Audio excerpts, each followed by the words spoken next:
दोस्तों, अगर श्रमिक कार्य पर ना आए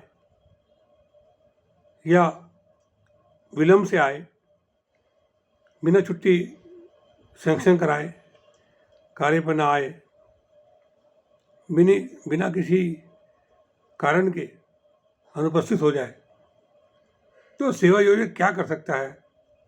तो ये वीडियो विशेषकर सेवा योजकों के लिए भी है जो कारखाना चलाते हैं या कंपनी चलाते हैं, क्योंकि काफ़ी दिनों से बहुत ही डिमांड आ रही थी कि आप श्रमिकों के हित में ही अपनी वीडियो बनाते हैं, लेकिन एम्प्लॉयर को आप सुझाव नहीं देते वो क्या करे जिससे कि कोई विवाद श्रमिकों और सेवा योजकों के बीच उत्पन्न ना हो।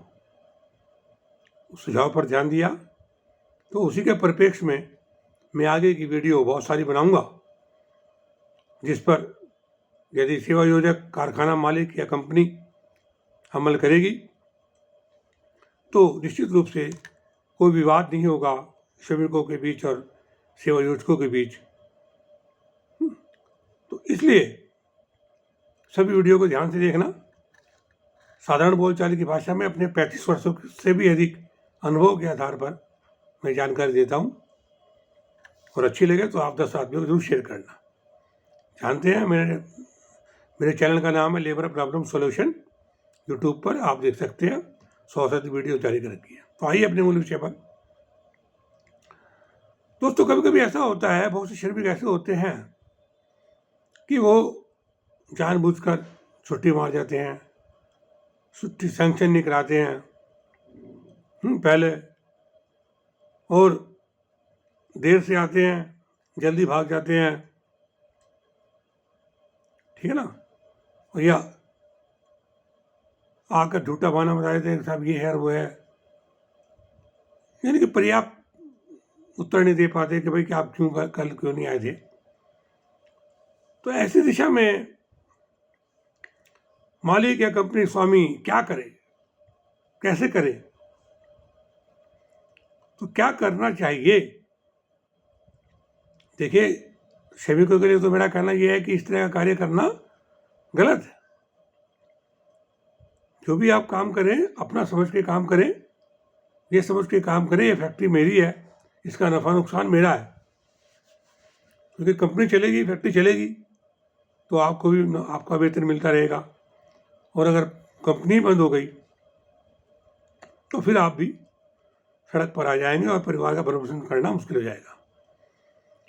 और मालिक का ये अधिकार है कि यदि श्रमिक इस तरह का मिसकंडक्ट करता है, ये मिसकंडक्ट के अंदर आता है जो कारखाने में स्टैंडिंग ऑर्डर बने होते हैं उसके अनुसार।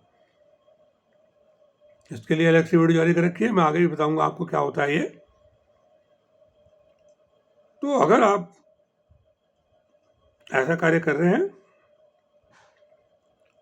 तो सेवा योजक को या एचआर के जो भी अधिकारी होते हैं उनको श्रमिक को एक आरोप पत्र देना चाहिए कि भाई आप कारण बताएं, आप क्यों देर से आते हैं। रोज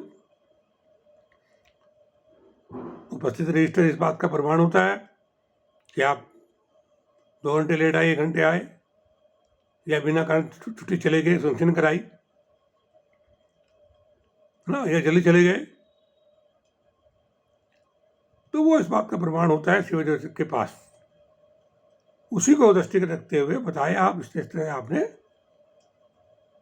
छुट्टी ली है बिना कारण बताए, बिना उचित कारण के।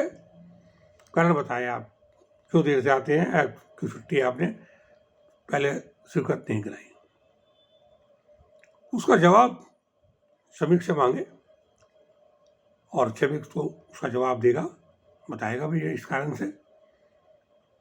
अगर वो उसका जवाब है सफिशिएंट, आप मानते हैं भाई हाँ मजबूरी में ये रुका, तब तो चलो कोई बात नहीं, एक बार को छोड़ा जा सकता है। लेकिन अगर आप ये देखते हैं इसकी रोजाना ये हरकत बढ़ती जा रही है, ये इसने जो कारण बताया है वो सही नहीं है, झूठा है, गलत है, और आपके अपने रिलायबल सोर्सेज के माध्यम से ये पता लगता है कि झूठ बोल रहा है, तो आप उस पर अर्थदंड लगा सकते हैं, जुर्माना लगा सकते हैं, एज पर स्टैंडिंग ऑर्डर लगा सकते हैं। अगर स्टैंडिंग ऑर्डर नहीं है तो मॉडल स्टैंडिंग ऑर्डर में लगा सकते हैं, है ना। लेकिन ये ध्यान रखना चाहिए कि अर्थदंड लगाने के भी तरीके हैं। ऐसा नहीं है कि आप अपनी मनमर्जी से अर्थदंड लगा देंगे, ठीक है ना, क्योंकि कानून के अंदर सब प्रोविजन दिए हुए हैं। अगर आप कानून के अनुसार अर्थदंड नहीं लगाएंगे तो फिर आपको नुकसान उल्टा हो जाएगा। एक तो सबसे बड़ी बात, अगर आप 15 साल से कम से बच्चे से काम करा रहे हैं, चाइल्ड लेबर कराना अपराध है, लेकिन कोई ऐसा काम करा रहे हैं, मान लीजिए उसको पढ़ा भी रहे हैं फिर भी, तो उस पर तो अर्थदंड लगाया नहीं जा सकता। ये नोट करने की बात है। दूसरी बात ये है, जो मान लीजिए श्रमिक बड़ा है, सीनियर है, तो आप उस शोकाज नोटिस के जवाब के बाद उस पर जांच करके जुर्माना लगा सकते हैं। जुर्माना भी कितना लगा सकते हैं, इसके लिए भी देखिए बहुत ध्यान की चीज़ है, बात समझने की। जुर्माना जो है ना, वो सिर्फ उसके वेतन का 3% तक का लगा सकते हैं आप, ठीक है ना। 3% तक तो जुर्माना आप लगा सकते हैं, और वो भी जुर्माना लगाने के बाद 60 दिन के अंदर ही उसको किस्तों में काट सकते हैं। उसके बाद उस जुर्माने को भी नहीं काट सकते आप। बड़ी महत्वपूर्ण बात है।